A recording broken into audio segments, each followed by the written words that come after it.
Good evening and welcome back. Pull up a chair, get your drink, settle in, dim whatever light is making you squint.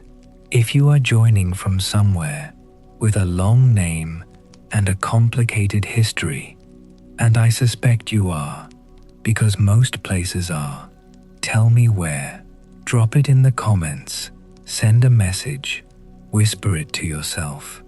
I am not asking for any particular reason other than that geography comforts me. The idea that someone in a small city at the edge of a country is listening to a story about another city at the edge of another country, and that the distances between things are not quite what they appear on maps. Tonight we go east. Tonight we go deep. The story we are telling is about an empire that refused for over 1,000 years to admit it was dying.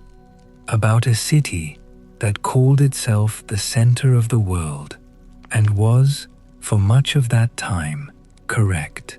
About an idea, the idea of Rome, the inheritance of Rome, the costume of Rome, draped over a body that was becoming something entirely different underneath. And what happens when an idea outlives the civilization that invented it? This is the story of Byzantium, or, as it called itself, the Roman Empire. Always the Roman Empire, until the very last.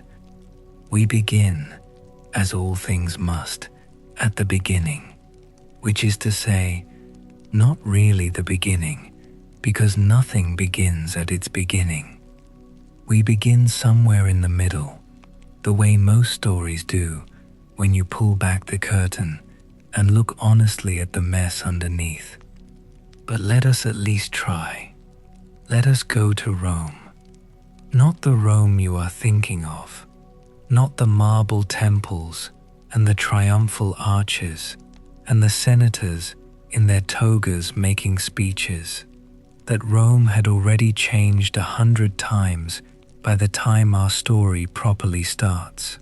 The Rome we need is the Rome of the 3rd century, the Rome that was bleeding from every wound simultaneously, that had cycled through dozens of emperors in 50 years, most of whom died violently, most of whom had risen to power the same way, through the armies, through the legions, through the sheer fact of having enough armed men standing behind you when you declared yourself Augustus. The Roman Empire of the 200s was enormous and fractured and terrified. It stretched from Britain to Mesopotamia, from the Rhine to the Sahara. It encompassed peoples who had never spoken Latin, who worshipped gods Rome had never heard of, who paid their taxes and resented the collectors, and occasionally rose up in rebellion and were put down and paid their taxes again. It was, in every meaningful sense, an empire already haunted by its own fragility. There is a theory. Some historians have held it, others have argued strenuously against it. The debate is old enough to have its own history, that the Roman Empire did not fall in 476 when the last Western emperor was deposed, that it continued for another 1,000 years in the East, in the city of Constantinople, transforming slowly, becoming Greek in language and Orthodox in faith, and something genuinely new in culture, while still insisting, with a kind of magnificent stubbornness, that it was Roman, that the fall we all learned in school was not the end, but rather a pruning, and the tree kept growing. This is the story of that tree. The roots go down into the reign of Diocletian, who became emperor in 284. and immediately understood something his predecessors had not. The empire was too large for one man to hold. He divided it, not into separate empires. Officially, always, it was one, but into an administrative structure of 4 rulers, the Tetrarchy, 2 Augusti, and 2 Caesars, each responsible for a section of the vast territory. He also moved his court east to Nicomedia in Asia Minor, because the east was richer and more stable and more deeply connected to the trade routes that kept the empire's economy breathing. This matters. Remember that the weight of power shifted east even before Constantine. Remember that the Eastern Mediterranean, Greece, Asia Minor, Syria, Egypt, was urbanized and wealthy and Greek-speaking in ways the Western provinces were not. The empire did not move east in one sudden gesture. It drifted across decades, following money and stability and the gravitational pull of older, denser civilizations. Diocletian abdicated in 305. He was the only Roman emperor to do so voluntarily, which tells you something either about his wisdom or his exhaustion. He retired to a palace in Split, in what is now Croatia, and grew cabbages. There is a story, possibly invented, certainly satisfying, that when someone came to beg him to return to power, he said that if they could see the cabbages he was raising, they would not ask such a thing. Whether true or not, it contains a truth. The man who had held the world had found something more reliable to hold. After Diocletian, chaos. The 4-way system he had built collapsed almost immediately into a war among successors, a familiar Roman catastrophe. Out of that chaos, one man emerged, and this man, Constantine, is the hinge upon which everything turns. He was born. The dates are uncertain. The sources contradict each other. Some say 272, some say 285. None of them agree. In the city of Nisus, which is now Niš in Serbia. His father was Constantius, one of Diocletian's co-emperors. His mother was Helena, and here the sources begin to murmur and diverge. Some say she was a concubine, others say a legitimate wife, still others say innkeeper's daughter, British princess, saint waiting to happen. The disagreement about her origins is itself a kind of testament to how thoroughly Constantine controlled his own mythology. He rewrote his family history into something acceptable after the fact, which is what powerful men do. What we know with more confidence is this: Constantine fought his way to sole control of the Western Empire at the Battle of the Milvian Bridge in 312, defeating his rival Maxentius at the Tiber's edge.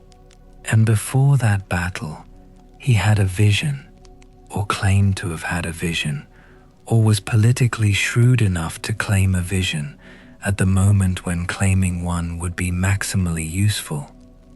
He saw a sign in the sky, the Chi-Rho symbol of Christ, accompanied by words rendered variously as, "In this sign, conquer," or "Through this, you shall conquer," depending on which source you trust. He painted the symbol on his soldiers' shields. He won.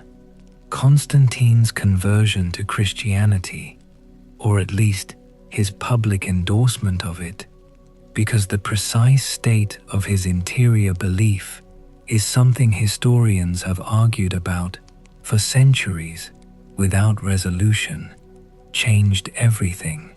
The Edict of Milan in 313 granted tolerance to Christians throughout the empire. State persecution ended. Church property was restored. Constantine funded the building of churches. He presided over the Council of Nicaea in 325, trying to settle the theological disputes that were tearing the Christian community apart. He moved the capital of the empire, the whole empire now. He had unified it, to a new city on the Bosphorus, the narrow strait connecting the Black Sea to the Sea of Marmara, built on the site of an old Greek colony called Byzantium. He called his new city Constantinople. The founding of Constantinople in 330 is one of those moments that feels, in retrospect, both inevitable and impossible. Inevitable because the East was already where the economic and cultural weight of empire resided.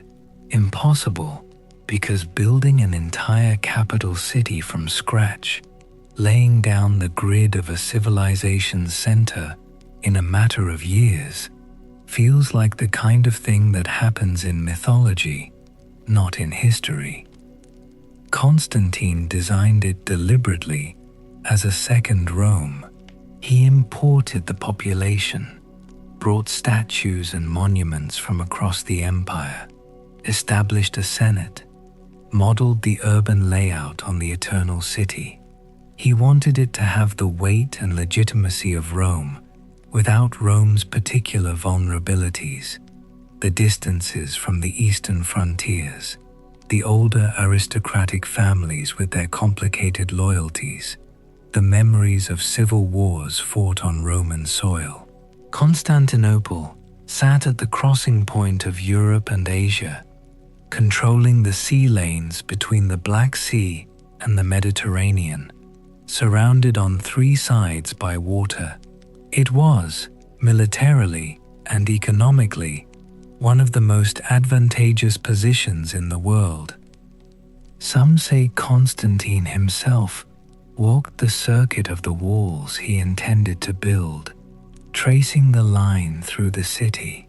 Some say a divine guide walked before him, and that the circuit grew so large his attendants were astonished, asking him how far he intended to go. He replied, "It is said that he would go until the one who was walking before him stopped." The walls, when they were finally finished, not under Constantine, but under Theodosius II, a century later, in the 410s and 420s, were extraordinary. Triple walls on the landward side, the outer wall, then a terrace, then the inner wall, then a second terrace, then the great inner rampart, 20 meters high in places, with towers every 50 meters, a moat beyond the outer wall. They stretched from the Golden Horn in the north to the Sea of Marmara in the south, sealing the peninsula. They would stand, largely intact, for 1,000 years.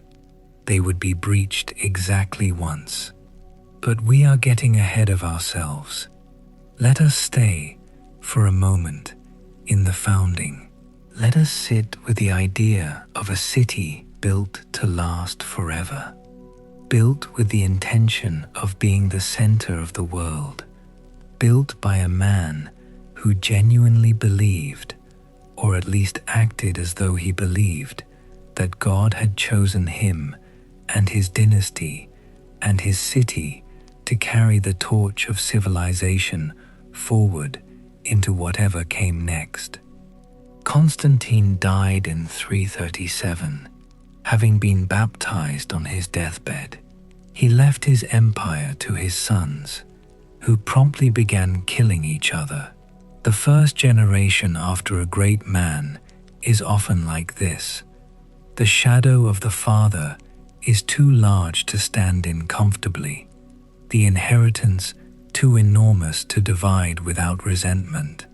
Constantine's 3 sons carved up the empire and then went to war over the pieces.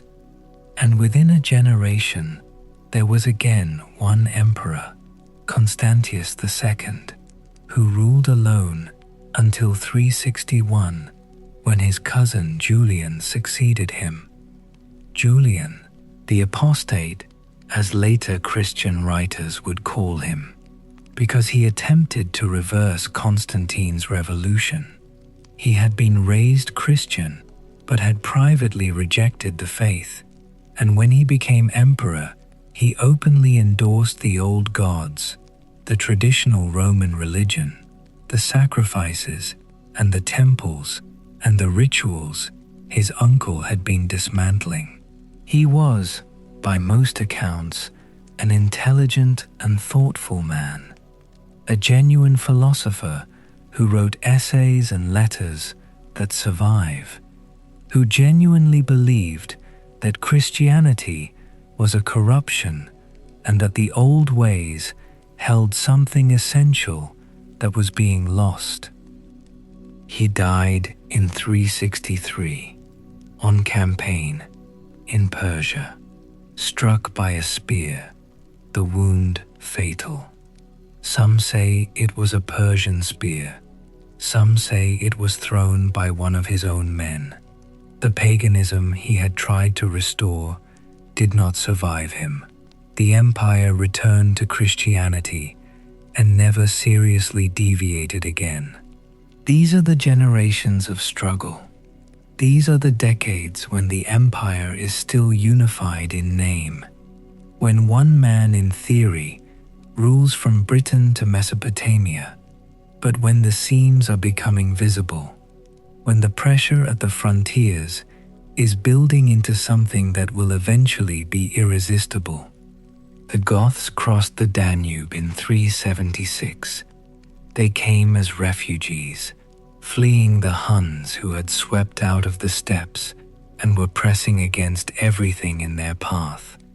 The Roman Emperor Valens permitted them to cross, a mistake, or at least a decision that contained catastrophe inside it, the way seeds contain trees. The Roman officials responsible for feeding and housing the Goths were corrupt and brutal. The supplies didn't come, the resentments built. In 378, at Adrianople, in what is now northwestern Turkey, the Goths met the Roman army in battle and won. Valens died in the fighting, the first Roman emperor to be killed in battle in over a century. 2/3 of the Eastern Roman army was destroyed. Adrianople is one of those battles that historians return to again and again because it feels like a threshold. Before it, Rome dominant, the borders holding. After it, something fundamentally changed.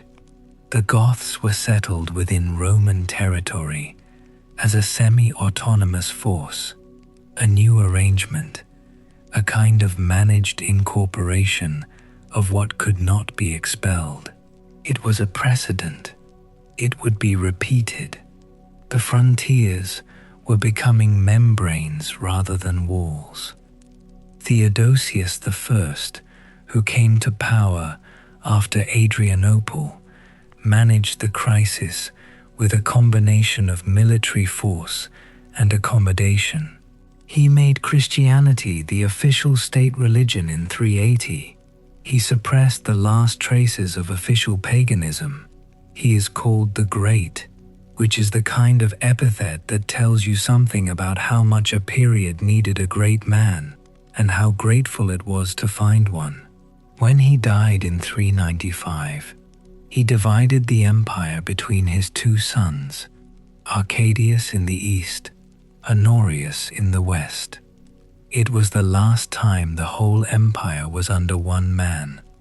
In practice, In everything that mattered practically, the East and the West were now separate states. They would drift further and further apart. In language, in culture, in capacity, until in 476, the Western Empire simply ceased to exist. The last Western emperor, Romulus Augustulus, deposed by the Germanic chieftain Odoacer, who didn't even bother claiming the imperial title for himself. He sent the imperial regalia to Constantinople. To Constantinople, which still existed, which would keep existing. The Eastern Empire in these early centuries was wealthy in ways the West was not. Constantinople sat at the trade crossroads of the world. The great routes from China and India, from Persia and the steppe, from the Black Sea grain ports and the Silk Road cities, they converged here. The city's population in the 5th century may have been 500,000 people, possibly more, making it one of the largest cities on earth. The Hippodrome held 100,000 spectators for chariot races, and the chariot races were not merely entertainment, but a kind of civic ritual, a place where the emperor appeared before the people, where political tensions discharged themselves in the roar of the crowd. The two great chariot factions, the Blues and the Greens, were not just sporting clubs. They had political coloring, social dimensions, neighborhood loyalties, religious alignments that shifted across generations. Cheering for a chariot team was also, in some not entirely metaphorical sense, declaring something about who you were and what you believed and which emperor you favored. The Hippodrome was the place where Constantinople talked to itself, where the relationship between ruler and ruled was constantly being renegotiated in the language of sport and spectacle. And the emperors knew this. They sat in the imperial box, the kathisma, connected to the palace complex by a passageway, and they watched, and they were watched, and the watching in both directions was a form of governance. We should speak of Theodosius II now, not because he is the most dramatic of emperors. He is not. He was bookish and mild and considerably more interested in theology than in warfare, but because his reign, from 408 to 450, saw the completion of the Theodosian walls and the compilation of the Theodosian Code, the first systematic collection of Roman law, and because his reign demonstrated something important. The Byzantine state was becoming something distinct from the Roman state it claimed to continue. The bureaucracy was deepening, growing more elaborate, more specialized. The court was becoming more ceremonious, the emperor more remote and sacred, surrounded by ritual that defined and constrained as much as it elevated. The Theodosian Code also gives us a glimpse into the texture of daily life, the web of regulations and exemptions and special categories that constituted the empire's legal reality. There are laws about tax collection, and laws about the clergy, and laws about Jews, and laws about heretics. And in the specificity of these regulations, you can feel the empire trying to manage its own complexity, trying to impose coherence on a territory too large and too diverse to be genuinely coherent. Theodosius II died from a fall from his horse. His sister Pulcheria maneuvered the succession, arranging to marry a general named Marcian and place him on the throne. She was herself remarkable. She had taken a vow of virginity and wielded tremendous influence at court for decades, which is the kind of story that the sources mention obliquely, and that you can feel them straining not to say too directly. The empire's history is full of women like this, immensely powerful, carefully placed outside the official structures of power, present everywhere in the margins. Marcian is notable for one thing above all others. When Attila the Hun sent ambassadors demanding tribute, Marcian refused. He said the gold that Theodosius had paid Attila would be given instead to soldiers he held. Attila turned west, toward the territories that were easier to bully. The Eastern Empire survived Attila not through military triumph, but through a combination of changed policy and good fortune. Attila died in 453, the night after his wedding to a new wife, of a nosebleed, or of suffocation in his own blood, or of causes unknown. The sources disagree, as they always do, on the deaths of terrifying men. The Western Empire did not survive. The Eastern did, and now, in the latter half of the 5th century, it was alone. Let me collect the thread here, because the story is about to accelerate. We have established the following: a city founded deliberately as the heir of Rome, a territory that kept the eastern Mediterranean provinces, the wealthy, urban, Greek-speaking provinces, after the Western ones were lost, a church and state intertwined so thoroughly that theology became a form of politics and politics a form of theology, and a population that called itself Roman while becoming, with each generation, less Roman in any classical sense and more something else, something we might call Byzantine, though they never used that word themselves. Into this situation, in the year 527, stepped Justinian I. He was born in a village in the Balkans, into a Latin-speaking peasant family, which is remarkable given how thoroughly Greekized the court had become. His uncle Justin had risen through the army to become emperor, and Justin brought his nephew to Constantinople and educated him and groomed him and made him co-emperor before dying in 527 and leaving the throne to him. Justinian was, by any measure, one of the most consequential rulers in the history of the world. He may also have been, in certain lights, one of the most catastrophic, though the catastrophe is inseparable from the achievement, as it so often is. He had a vision, the reunification of the Roman Empire, the recovery of the Western provinces, Italy, North Africa, Spain, from the Germanic kingdoms that had settled them.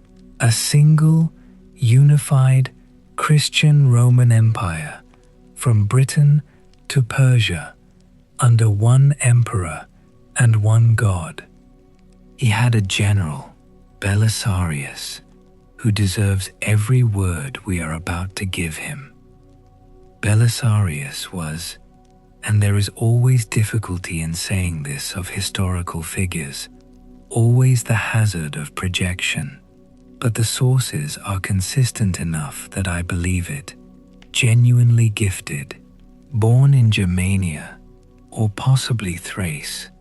The sources are typically vague on this. He entered Justinian's service as a young man and demonstrated almost immediately an understanding of warfare that his contemporaries found uncanny. He could read terrain. He could read armies, his own and the enemy's. He could hold the loyalty of troops who followed him through disasters that would have shattered most commanders' authority. He was also, which mattered, capable of controlling himself in victory, which is the rarer and more difficult virtue. His first great campaign was against the Persians, the Sassanid Empire to the east, the eternal rival that the Roman and Byzantine empires would spend centuries fighting. At Dara, in 530, with an army considerably smaller than the Persian force, Belisarius won a battle that announced him to the world. The tactics were sophisticated. Ditches dug at angles to channel the Persian cavalry, infantry positioned to create interlocking fields of support, the reserve deployed with precision at the moment of maximum Persian confidence. He was 25 years old, possibly. Then in 532 came the Nika riots, which nearly ended everything before it began. The blue and green factions united. This almost never happened. Their enmity was the background noise of Byzantine life and erupted into violence so severe that it became a full-scale insurrection. The rioters burned half the city, including the original Hagia Sophia. They acclaimed a rival emperor. Justinian was preparing to flee. Theodora stopped him. Theodora, his wife, formally, and this was scandal enough to keep the gossips of a dozen generations busy. An actress, and possibly a prostitute, or at least someone connected to the theater and the world around it, which in Byzantine society was considered morally adjacent to prostitution in ways that tell you something about how Byzantine society regarded women who performed publicly for money. Justinian had changed the law to permit him to marry her, which tells you how much he valued her. And in that moment of crisis in 532, she is reported to have said, the account comes from Procopius, who was there, or claims to have been, and who had his own complicated relationship with both Justinian and Theodora, that she could not endure to flee. That purple was a fine burial shroud, that any person who had reigned for even a day should prefer death to exile. Whether she said exactly this, word for word, is impossible to know. That she prevented the flight and stiffened the court's resolve is attested by enough sources to be credible. Belisarius and another general, Narses, led soldiers into the hippodrome where the rioters were assembled, and the killing was thorough and terrible. 30,000 people, some accounts say. The factions dispersed. The insurrection ended. Justinian's throne was saved. The reconquest could begin. Belisarius took North Africa from the Vandals in 533-534, a campaign so swift it seemed impossible, that crossed the sea, won 2 battles, and handed Justinian a province that had been lost for a century. Then he went to Italy to fight the Ostrogoths who held the peninsula, and this campaign was slower and harder and far less cleanly triumphant. The Gothic War lasted from 535 to 554, grinding through the peninsula, sacking Rome multiple times. Rome was sacked more in the Gothic War than it had been by the Visigoths in 410 or the Vandals in 455, depopulating cities, destroying the senatorial aristocracy that had survived the Western Empire's fall, breaking the urban infrastructure that had kept Italy functioning. Justinian won. The map looked, for a moment, like it had in older days. Italy and North Africa and a strip of southern Spain were Roman again.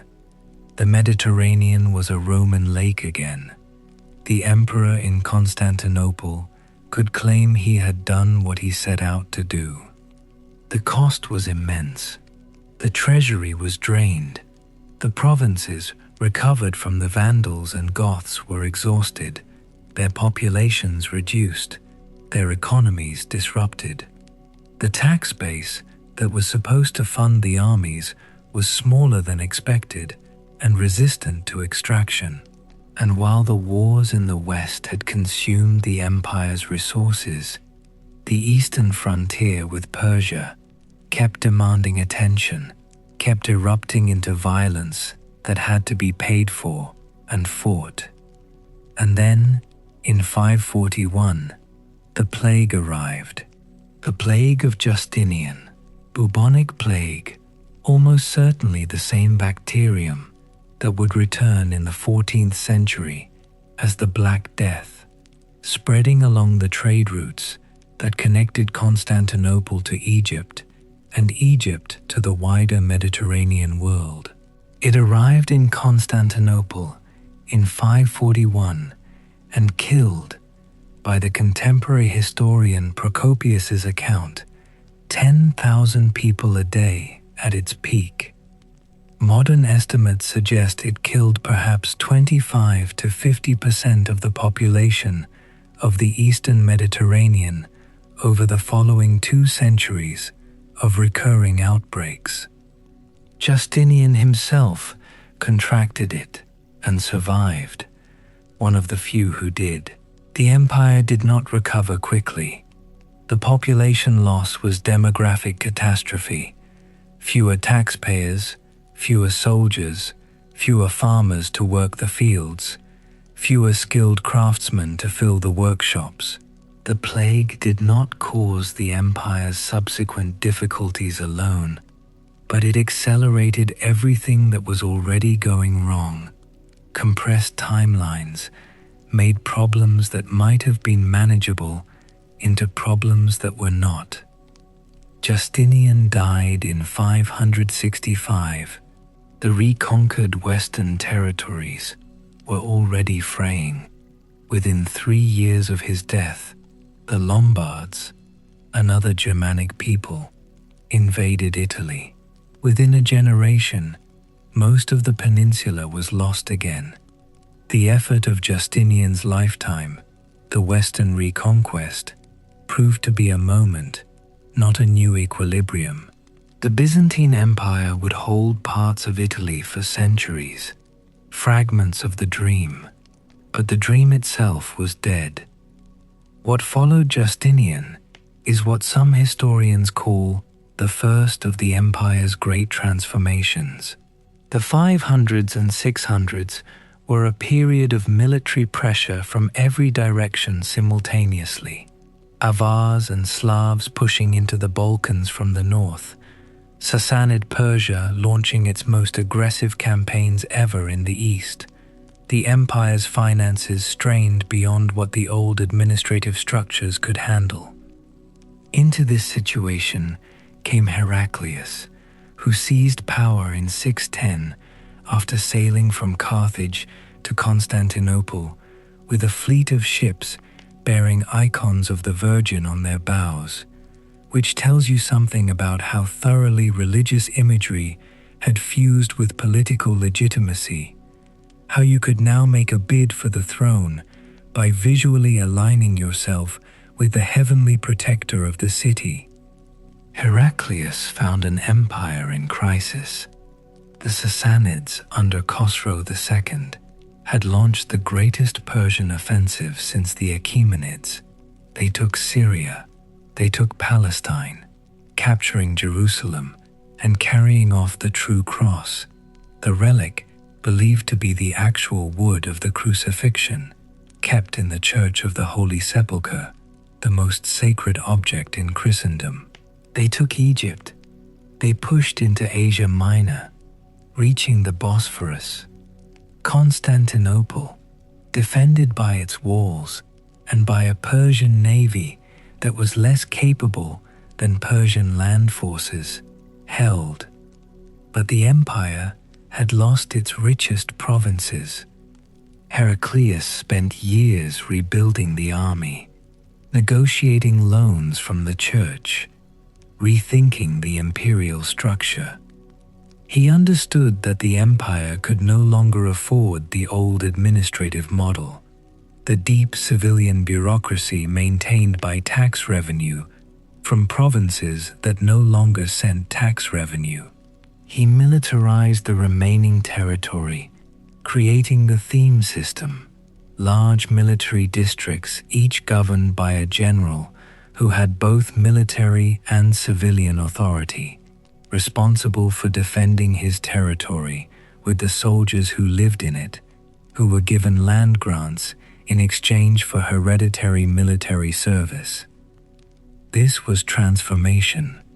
This was the Byzantine state, becoming something genuinely different from the Roman state it claimed to continue. The language of administration and culture had already shifted to Greek, was shifting further with each generation.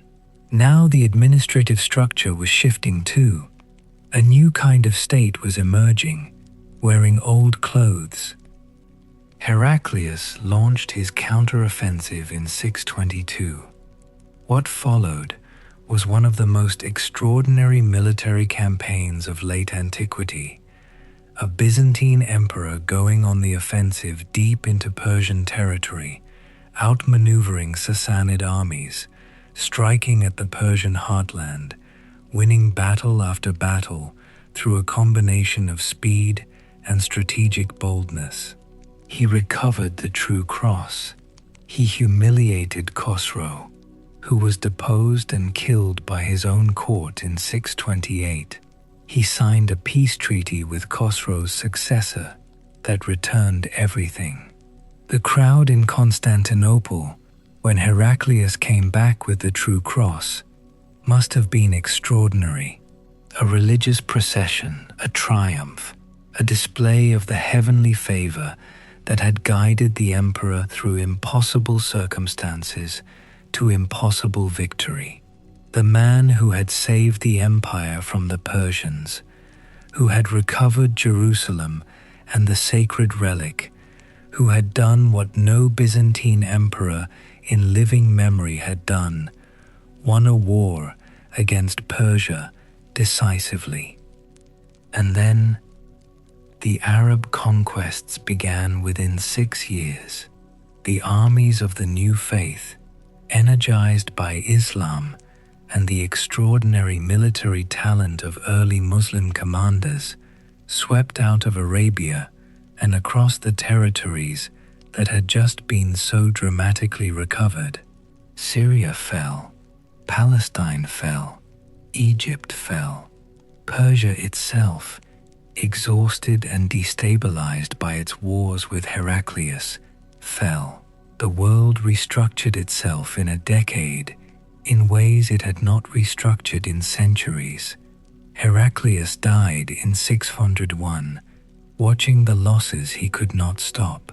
He had won the war against Persia, and then watched the fruits of that victory consumed by something he had not anticipated, something no one had anticipated. The irony of his life, saving the empire from Persia only to lose the saved provinces to something else, has a quality of tragic completeness that feels almost too neat for history, which is usually messier. Anyway, the Byzantine Empire that emerged from the 7th century was smaller, much smaller. It had lost Egypt, which had been the empire's grain basket and tax base for centuries. It had lost Syria and Palestine. It had lost North Africa soon after. It was, now, essentially, Asia Minor, Greece, parts of the Balkans, some coastal positions in Italy. It was, in territory, a fraction of what Justinian had ruled, a fraction of what Constantine had ruled, and yet it survived, and it would survive for 8 more centuries. I need to pause here, because this is the moment that most puzzles me about Byzantine history, the question I keep returning to: without being fully satisfied by any answer I find. The empire lost 2/3 of its territory in a generation. The losses were catastrophic by any measure, and yet the state did not collapse, did not fracture beyond recovery, did not dissolve into the kind of fragmentation that had ended the Western Empire. It bent, and it adapted, and it continued. Part of the answer is Constantinople. The city was its own engine of survival, its walls impenetrable, its position on the straits giving it control over maritime trade that continued even when land territory was lost. The city's resources, its taxation of passing trade, its skilled artisan population, its palace bureaucracy, sustained a level of state capacity that allowed reorganization. Part of the answer is the theme system Heraclius began, the militarization of the remaining provinces, which gave the state a more resilient military structure adapted to its reduced territory. Part of the answer is ideology. The Byzantines genuinely believed they were the continuation of Rome, the chosen people of God, the last defenders of civilization against the surrounding chaos. This belief was functional, not merely decorative.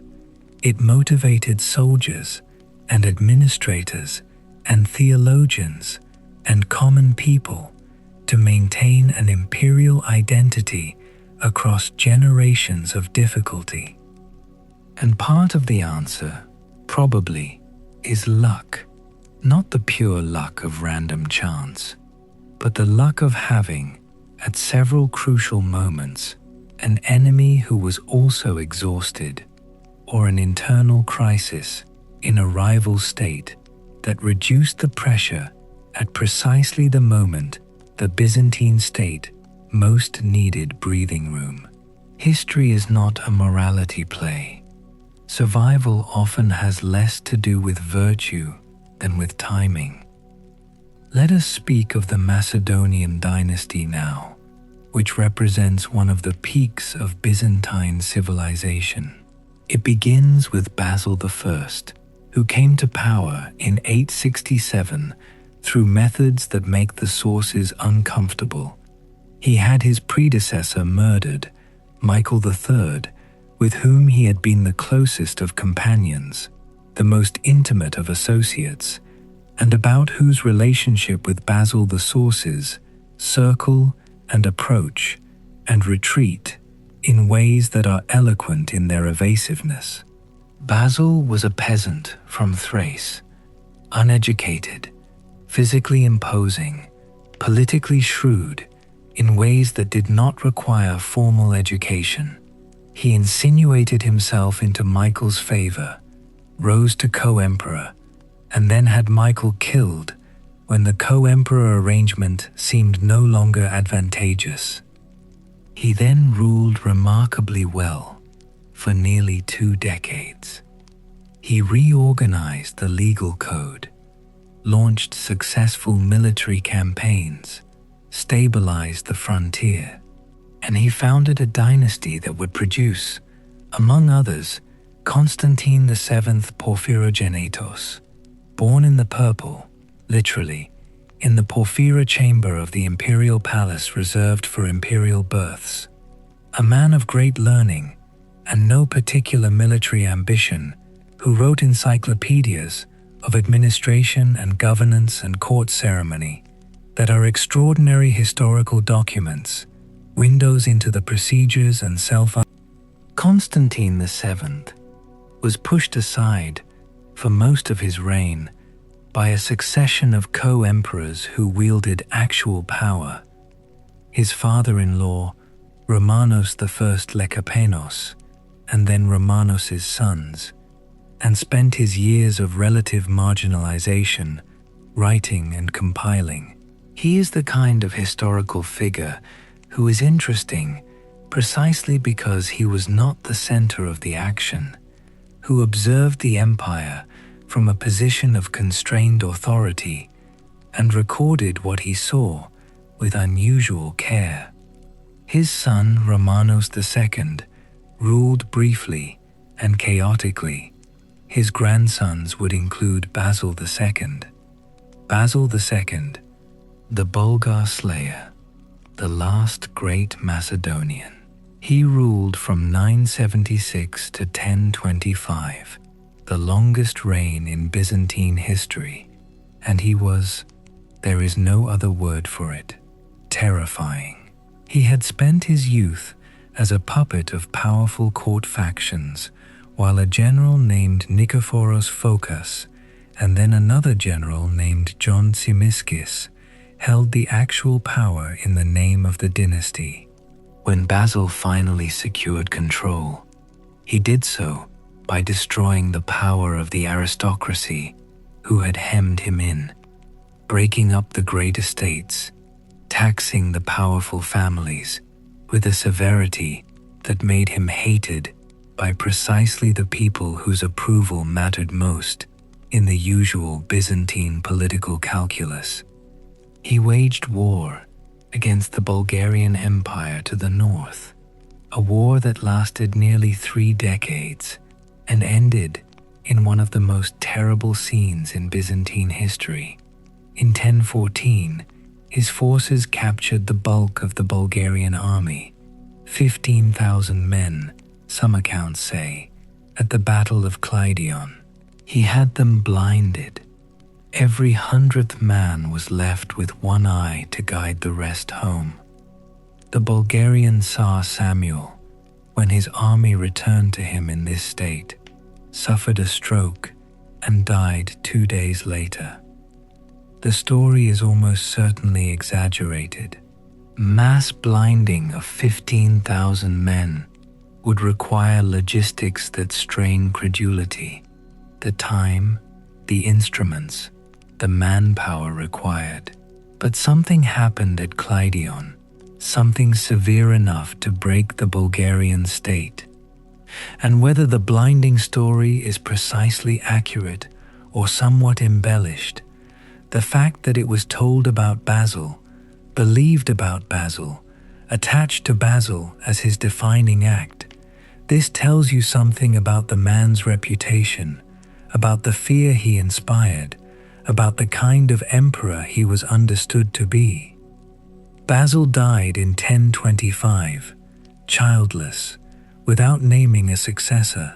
The Macedonian dynasty would limp on for another 30 years through his sisters and their husbands, none of them with his capacity, and then it ended. And with its ending began one of the great periods of imperial dysfunction, a crisis of succession and aristocratic civil war that weakened the state precisely when it needed to be strong. In 1071, 2 catastrophes arrived almost simultaneously. In the east, at Manzikert in eastern Anatolia, the Byzantine army met the Seljuk Turks and lost. The Emperor Romanos IV Diogenes was captured, an emperor captured in battle which had almost never happened in Byzantine history. He was released, the Seljuks having made their point. But when he returned to Constantinople, he found that his enemies had used his absence to put another emperor on the throne, and he was blinded and exiled and died of his injuries. The battle itself, Manzikert, was not necessarily fatal. Defeats can be recovered from, territory can be retaken, but the civil war that followed, the collapse of the military system in the border regions, the inability of the court factions to focus on external threats while they were busy destroying each other. This opened Asia Minor to Seljuk penetration in a way that the battle alone would not have. In the same year, in the west, The Normans conquered the last Byzantine territory in Italy, taking Bari, ending 5 centuries of presence on the peninsula. The 1070s and 1080s were a period of desperate improvisation, multiple civil wars, military disasters, the Normans pushing into Greece. The Seljuks settled across most of Anatolia, which had been Byzantine heartland for centuries, the Pecheneg nomads pressing into the Balkans. Then, Alexios I Komnenos took the throne in 1081. He was young, he was talented. He came from one of the military aristocratic families that had been rising in power for a century, the kind of family the Macedonian emperors had tried to break and failed to break. He had to fight multiple civil wars to secure his position while simultaneously fighting the Normans. He managed both.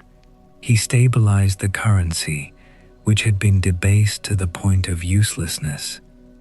He reformed the administration, and in 1095 he sent ambassadors to the Council of Piacenza to request military assistance from the West.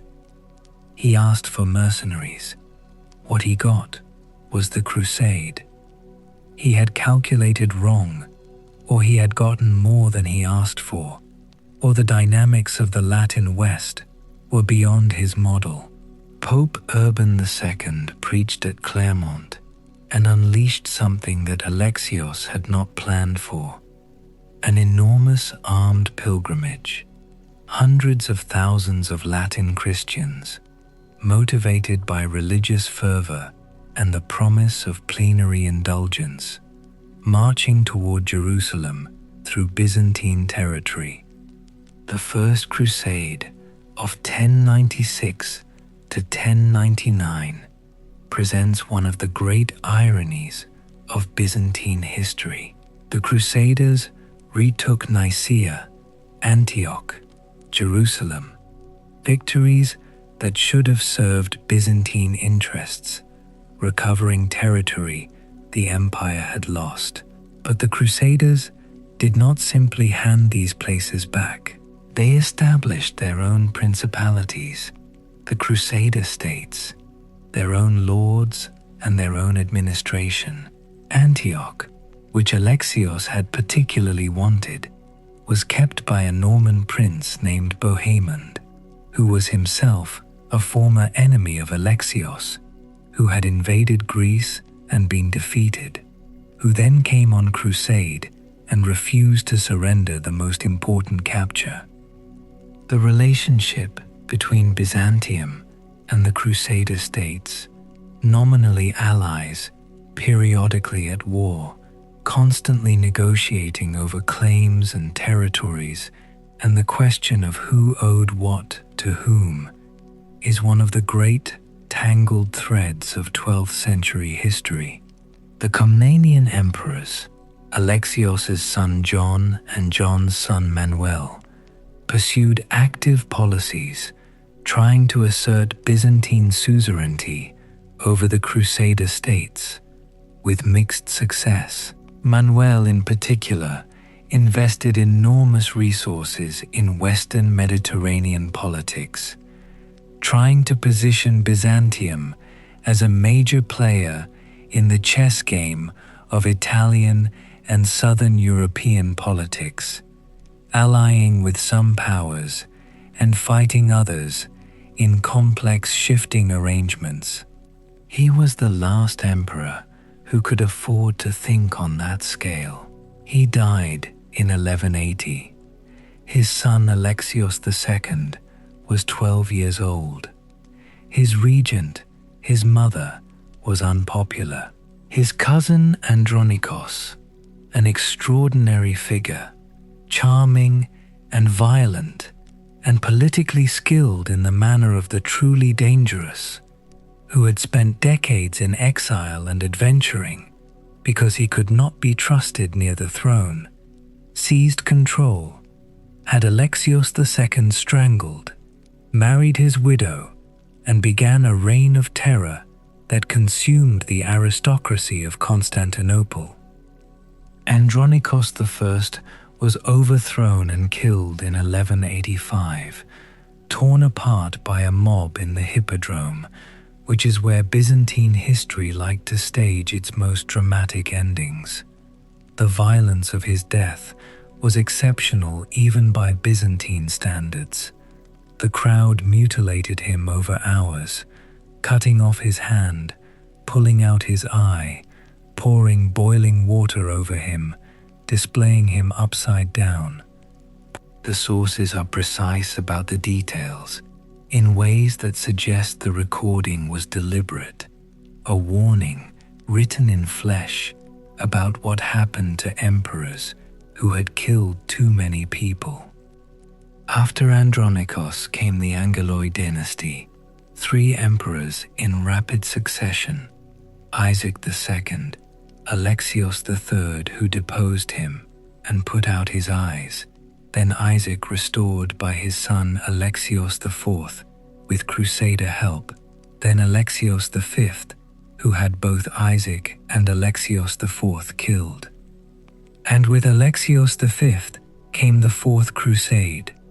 The Fourth Crusade of 1202 to 1204 is the event that no one who studies Byzantium can discuss without something between dismay and anger, because it is the moment when the story tilts irrevocably, when the damage done is not recoverable, when the wound goes too deep.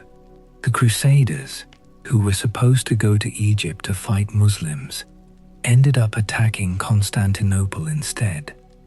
The sequence of events that led there is complicated: debts to Venice, political manipulation, an appeal from the deposed Isaac II's son for help in restoring his father. But the outcome was simple and devastating. In April 1204, the Crusaders breached the walls of Constantinople, the walls that had held for 8 centuries, that had repelled Avars and Persians and Arabs and Bulgarians and Rus Vikings and everything else the world had sent against them.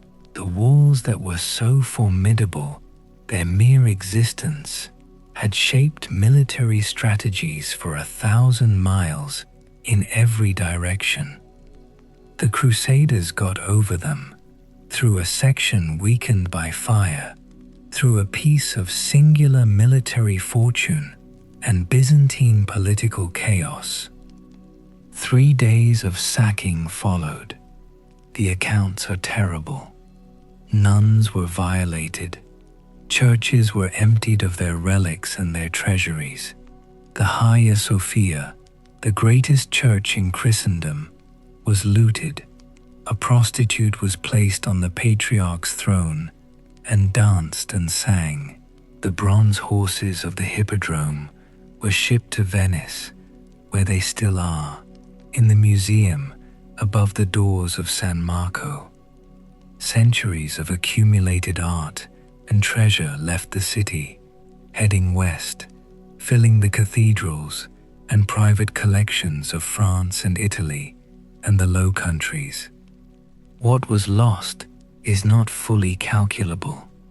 Ancient manuscripts, classical texts, theological works, histories were destroyed or scattered. Works of art whose descriptions survive but whose physical forms do not. The infrastructure of a living civilization broken. The population of the city traumatized and diminished. The Crusaders established a Latin empire in Constantinople. It lasted until 1261, when the Byzantine emperor in exile in Nicaea, Michael the Thick Palaiologos, retook the city. The restoration was celebrated with an emotional procession through the Golden Gate, the sacred entrance reserved for triumphal returns, carrying an icon of the Virgin. But the city the Byzantines returned to was not the city they had lost. The population was a fraction of what it had been. The economic networks had shifted. The Venetians held Crete and other strategic positions that gave them control over Byzantine trade. The Genoese were rivals, equally present, equally extracting advantage. The Latin Empire had been a political failure, but its 57 years had restructured the Mediterranean economy in ways that were not reversible. The Paleologian dynasty that now ruled was a dynasty of twilight.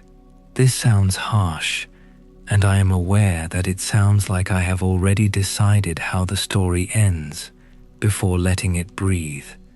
But the sources themselves communicate this quality, a sense of diminishment that the court ritual tried to compensate for, with increasing elaboration, an insistence on precedence and ceremony that seems to grow in direct proportion to the shrinkage of the actual territory being governed. The territory was shrinking because the Ottomans were expanding. The Ottoman state had begun as one of many small Turkish principalities in Anatolia after the Mongol invasions of the 13th century disrupted the Seljuk political order. It was not obviously the most powerful or most dangerous of these principalities, but it had advantages, a strategic position near the Byzantine border that allowed it to attract Ghazi warriors, men for whom raiding Christian territory was both economically rewarding and religiously meritorious. A sequence of remarkably capable early rulers and a particular talent for incorporating defeated enemies into its own structures rather than simply destroying them. Osman, the founder, in the late 1200s, his son Orhan, who took Bursa in 1326, making it the first major Byzantine city to fall to the Ottomans. His grandson Murad I, who crossed into Europe, took Adrianople in 1361 and moved the Ottoman capital there, positioning the empire to expand further into the Balkans. His son Bayezid I, who earned the epithet Yildirim, Thunderbolt, for the speed of his campaigns, who besieged Constantinople itself in the 1390s, who was only stopped by the appearance of Timur from the east, who defeated and captured Bayezid in 1402 and disrupted the Ottoman advance for a generation. That disruption was Constantinople's last reprieve. The Byzantine emperors of the early 15th century, Manuel II, John V, traveled through the courts of Europe begging for help, for crusade, for anything. Manuel's journey through France and England in 1400 to 1403 is documented in sources that communicate both his dignity and the futility of the mission. He was received with honors. He was given sympathy. He was not given armies. The Council of Florence in 1439 attempted a union of the Catholic and Orthodox churches, the Byzantine Emperor John V agreeing to recognize papal supremacy in exchange for Western military assistance. It failed. The Byzantine clergy and population refused to accept it. The union was signed, but never implemented. The military assistance never arrived in force. Manuel II, the father, had written political treatises and letters that survive and communicate an intelligence grappling clearly with the limits of what was possible. He knew the trajectory. He had spent years navigating within it, trying to extend the time, bargaining for decades at the cost of dignity, accepting humiliation in the hope of postponing the end. There is something, and I am not sure this is the right place for this thought, but I find I cannot put it somewhere else. There is something genuinely moving about his reign, about the spectacle of a gifted man working within constraints so severe that his gifts could only slow the inevitable, not reverse it. He died in 1425. His son John I died in 1448. The last emperor was John's brother, Constantine XI, Palaiologos. Constantine XI, who is, for many, the figure in whom the whole story concentrates, the last Roman emperor, descended through 1,000 years and dozens of dynasties and the whole improbable continuity of the Byzantine state, from the men who had called themselves Roman in the days when Roman meant something different than it would ever mean again. He was in Mistra, in the Peloponnese, when his brother died. He came to Constantinople. He found the city with a population somewhere between 50 and 100,000 people, down from perhaps 500,000 in its height, from the city that had been one of the largest in the world. The walls still stood. The Hagia Sophia still stood. The palace complex was deteriorating, parts of it already ruins. He could have fled. He could have abdicated, saved himself, negotiated some comfortable exile. He did not. He made the choice that defined him. He stayed. The Ottoman Sultan was now Mehmed II, 21 years old when he came to the throne, dismissively underestimated by almost everyone who encountered him, including the Byzantine court that dealt with him. He was obsessed with Constantinople. He had grown up with the idea of taking it, had studied the previous sieges, Murad I, Bayezid, the multiple attempts that had failed against the walls, and had thought carefully about what they had done wrong and what would have to be done differently. He built a fortress on the European side of the Bosphorus, Rumeli Hisara, cutting off the city's access to the Black Sea grain supply. He assembled an army estimated at anywhere between 60,000 and 150,000 men, the range itself communicating how difficult it is to know.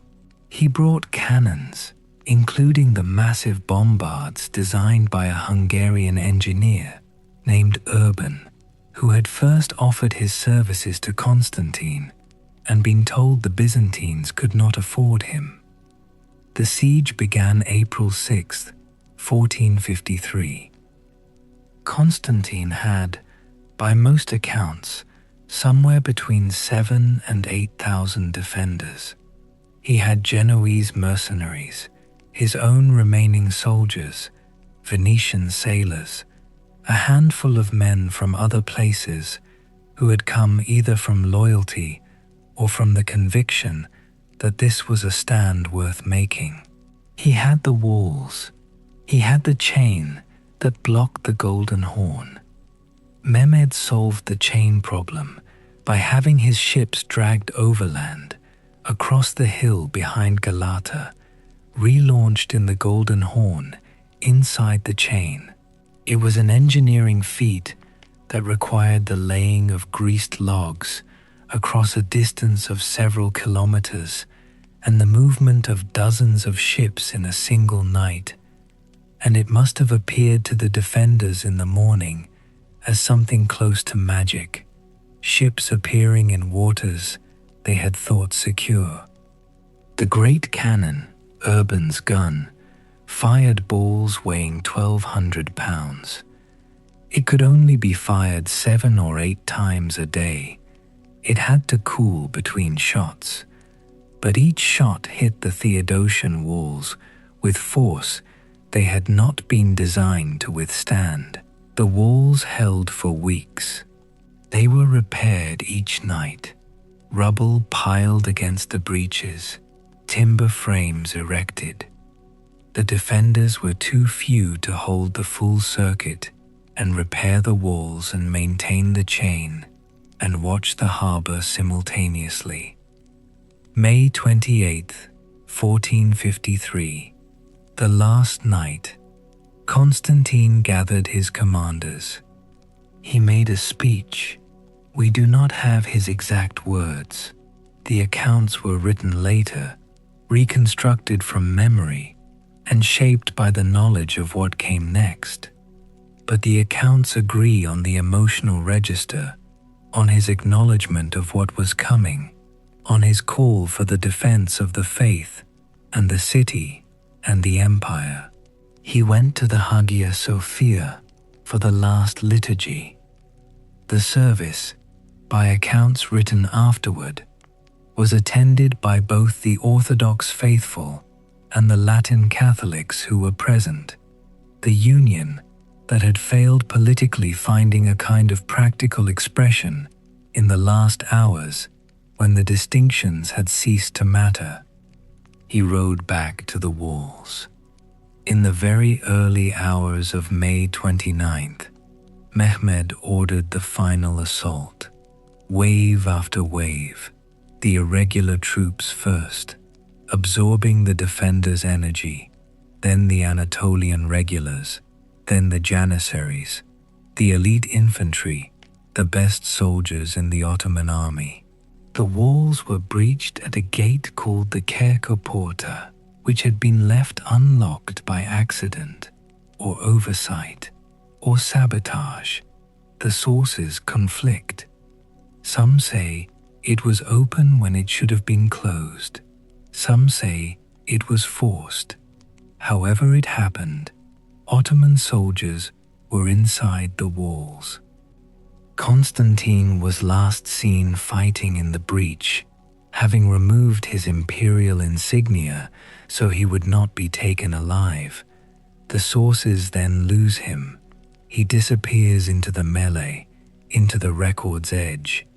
His body was never definitively identified.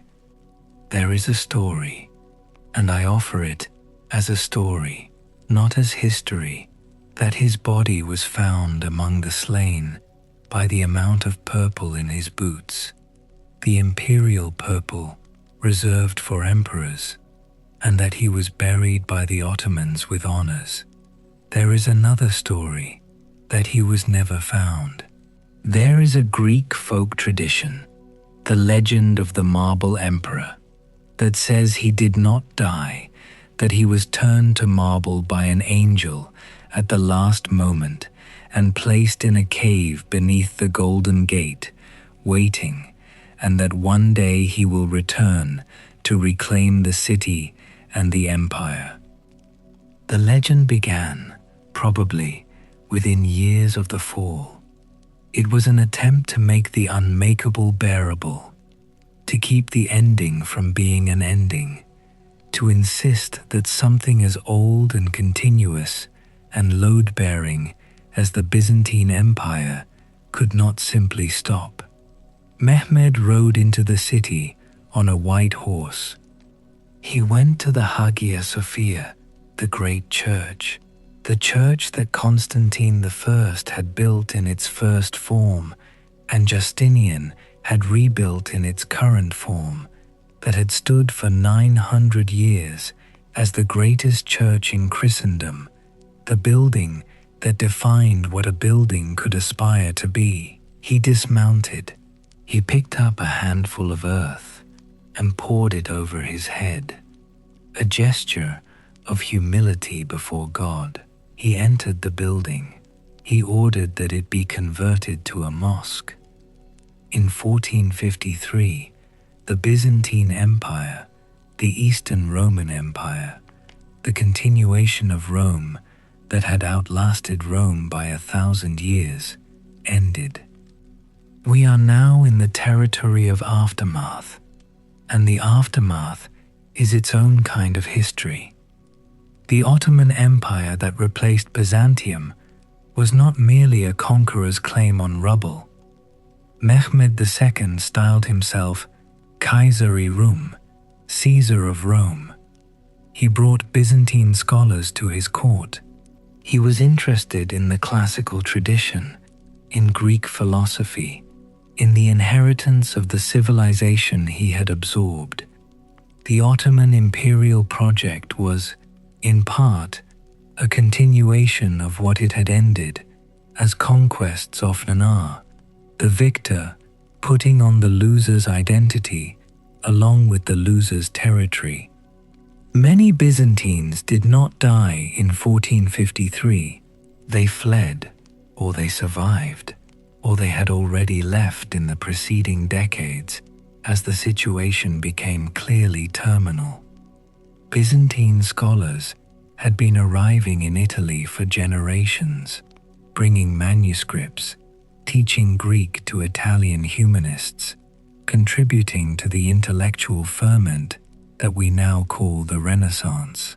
The fall of Constantinople accelerated this, sent more scholars west with more books, spread the knowledge of classical Greek in ways that had not been possible when it was mostly contained in the Byzantine world. The standard narrative that the fall of Constantinople caused the Renaissance by injecting Byzantine learning into a waiting Western Europe is too simple, as standard narratives are. The Renaissance was already developing.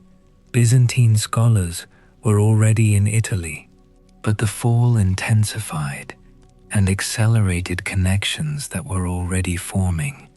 And it is not wrong to say that something important traveled west in 1453, that the loss in the east created a gain in the west, that the end of one civilization contributed to the birth of another.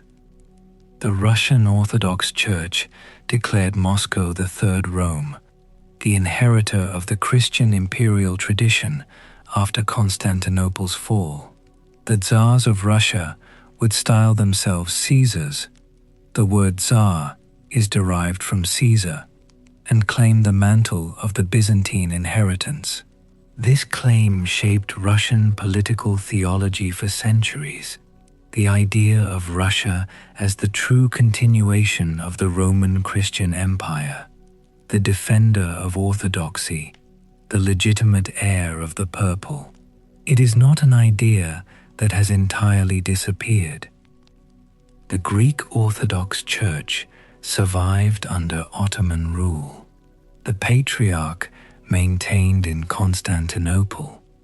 The millet system giving Christians defined, if subordinate, status within the Ottoman political order. Greek cultural and religious identity persisted, changed, but continuous, through 4 centuries of Ottoman rule, until the Greek War of Independence in the 1820s created a new Greek state that immediately began grappling with its relationship to Byzantine and ancient Greek identity simultaneously. Modern Greece, modern Turkey, the complicated relationship between them, the population exchanges of the 20th century, the ongoing argument about history and memory and who owns the past. These are the echoes of 1453, rippling forward. The Hagia Sophia itself is a living argument, built by Justinian in 537, converted to a mosque in 1453, converted to a museum in 1934 by the Turkish Republic's secular reformers, converted back to a mosque in 2020 by the Turkish government, a decision that sent arguments about history and heritage cascading through international discourse in ways that demonstrated how alive these questions still are, how the past is not past, how 1453 is not history in the sense of something finished and filed and no longer requiring attention. There is something about the Byzantine Empire that resists the neatness of historical packaging, that keeps refusing to stay in the past tense. Perhaps it is the longevity. 1,000 years is simply too long for easy summary. The historiography of Byzantium is vast and contested, and still growing. New manuscripts are discovered. New archaeological work reshapes understanding. Scholars argue about periodization and identity and continuity with a passion that suggests the questions matter beyond the academic. Perhaps it is the paradox of identity, an empire that called itself Roman while being Greek, that preserved ancient texts while suppressing ancient religions, that maintained elaborate court ceremonial while losing territory generation by generation, that was at once archaic and innovative, conservative and adaptive, rigid and remarkably durable. Perhaps it is the ending. The last emperor fighting in the breach, his body never found. The legend of the marble emperor waiting underground. Endings that are ambiguous, that leave open the question of whether the ending is actually an ending, tend to generate persistent fascination. Or perhaps it is something harder to name. The feeling, when you read Byzantine history closely, of encountering something recognizably human in the midst of the alien, the gossip of the court, the theological disputes that were also political disputes, that were also questions about identity and meaning, the experience of living in a civilization that knew it was in decline and kept going anyway, that maintained its ceremonies and its arguments and its extraordinary artistic production in the face of evidence that the trajectory. This is not unfamiliar. This resonates, not as metaphor, not as lesson. History deployed as lesson tends to flatten into propaganda, but as recognition.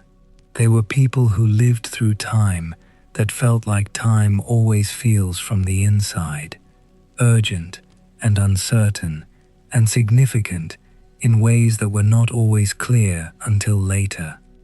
The kinder and wiser among us resist the urge, and it is an urge, I feel it, to find in Byzantine history a mirror for contemporary anxieties.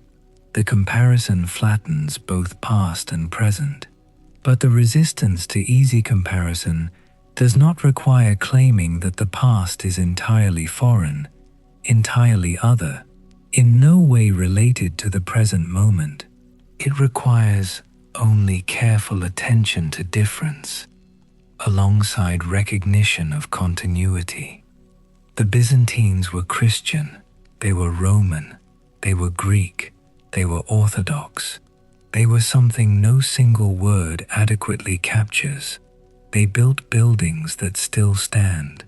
They copied texts without which we would know the ancient world far less. They maintained, across 1,000 difficult years, a tradition of literacy and art and theological reflection that was one of the genuinely sophisticated intellectual cultures of medieval Eurasia. They argued, constantly, passionately, about theology and politics and who should be emperor and what the emperor could legitimately demand and what the church could legitimately constrain. The arguments were real, the stakes were high, and the people who made them were not abstractions. Constantine XI, Palaiologos, was not an abstraction. He was a man who made a choice in the full knowledge of what it meant to stay. The meaning of that choice, whether it was courage or pride, or simply the inability to imagine any other option, whether it was about empire or faith, or simply about who he understood himself to be, is not ours to declare with certainty. We can observe the fact. We can observe that the city remembered him as a saint and a legend. We can observe that the legend is still told.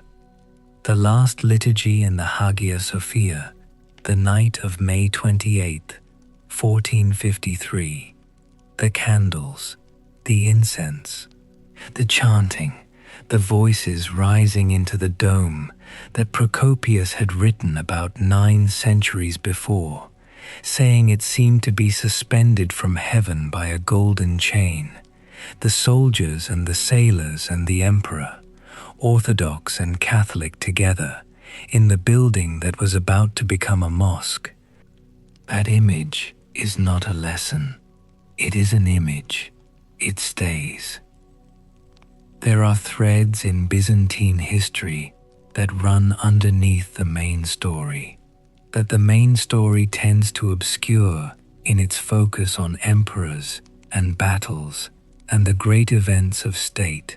The thread of women who wielded power from positions the official record does not admit. Theodora, who stopped the flight from Constantinople. Pulcheria, who managed the succession after Theodosius II. The Empress Irene, who in 797 had her own son Constantine VI, blinded and ruled alone as Basileus, emperor, not empress, the male grammatical form, a grammatical insistence on the authority she claimed. The thread of the anonymous artisans who made the mosaics and the icons, who illuminated the manuscripts, whose hands are everywhere in Byzantine culture, and whose names are almost nowhere in the written record. The thread of the theological debates, iconoclasm, the great crisis of the 8th and 9th centuries, the argument about whether images of the sacred could be made and venerated, that was also an argument about power and authority, and what the emperor could legitimately demand of the church, which shaped Byzantine culture in ways still visible in Orthodox Christianity today. These threads are real history. They are not footnotes. They require their own telling, which is a telling for another time, because the thread we have been following has taken us to its conclusion, and the night is not endless. The empire that began with Constantine's vision on a battlefield outside Rome ended with Constantine's namesake dying in a breach in walls that Constantine's successors had built.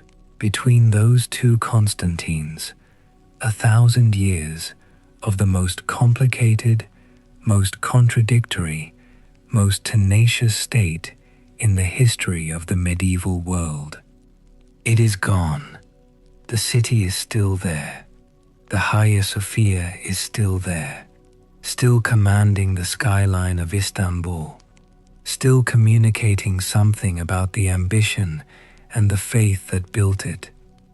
The manuscripts it copied survive in libraries across Europe.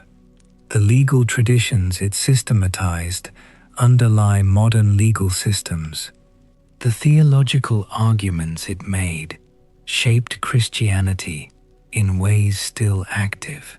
The art it produced is in museums and in churches, and occasionally in the private hands of collectors who may or may not fully grasp what they are holding. The marble emperor waits under the golden gate. He is not coming back. He was never going to come back. The legend was always about grief, not prophecy, a way of making room in the world for an ending too large to simply accept. We make legends about things we cannot put down. We make legends about things we refuse to stop loving. Byzantium, the empire that never admitted it was dying. The empire that put on Rome's clothes and wore them for 1,000 years until they became its own skin. The empire that translated the ancient world into the medieval and the medieval into the modern without anyone quite noticing the hands that were doing the translating. Some say it fell, others say it transformed, became the thing that contained it, entered the Ottoman Empire and the Russian tradition and the Greek nation and the Orthodox Church and the legal codes of Europe, and kept going, dispersed and invisible and permanent. I think both things are true. I think the ending was real, and the continuation was real, and the tension between those two truths is exactly what makes the story worth telling. The last Roman emperor died in the breach of his city's walls, his imperial insignia removed, fighting as a private soldier, unrecognized. Somewhere in that detail is something true about what empires are and what they cost and what it means to be the last of anything, the weight of everything that came before, worn on a body that is only human, carried to a place where the walls have finally come down.